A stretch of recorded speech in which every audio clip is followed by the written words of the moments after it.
नाम डॉक्टर राकेश कुमार कोल है। मैं as a professor department of medicine SMHS में काम करता हूँ। जैसे आप जानते हैं कि पिछले 1-1.5 साल से हम कोविड-19 की महामारी से लड़ रहे हैं। तो इस डिजीज़ से अगर हमें बचना है तो हमें स्ट्रिक्टली प्रिकॉशनरी मेजर्स को फॉलो करना है। जो कोविड प्रोटोकॉल के हिसाब से जैसे हम जानते हैं उनको स्ट्रिक्टली फॉलो करना है।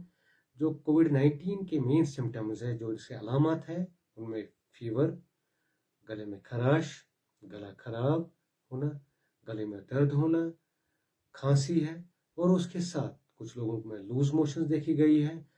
कुछ लोगों में जो एक टेस्ट में चेंज आ जाता है, खाने में स्वाद नहीं आता है, या इवन स्मेलिंग में प्रॉब्लम आ जाती है, उसमें प्रॉब्लम आ जाती है, वो सूंघने की शक्ति जो है वो ख़त्म हो जाती है।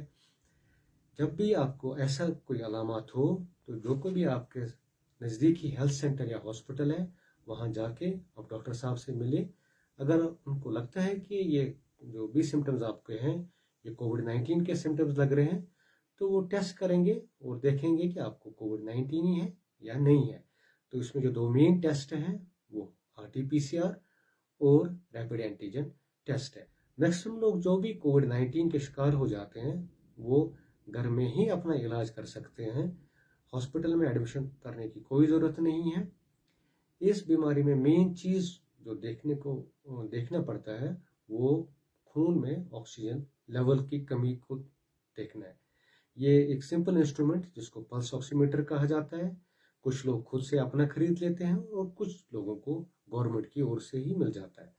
तो जो कोई भी लोग इस बीमारी का इलाज अपने घर में ही कर रहे हैं उनको ये ज़रूरी बनता है कि वो पल्स ऑक्सीमीटर से अपने ऑक्सीजन लेवल हर बार देखें, घर पे बार बार देखें, ताकि जब भी ऑक्सीजन लेवल कम हो जाए और ख़ासकर अगर 92 से कम हो जाते हैं वो फिर से हॉस्पिटल जाके अपने डॉक्टर साहब से राबिता कायम करें और देखें जैसे भी वो डॉक्टर साहब उनको मशवरा दे उस चीज़ को फॉलो करें।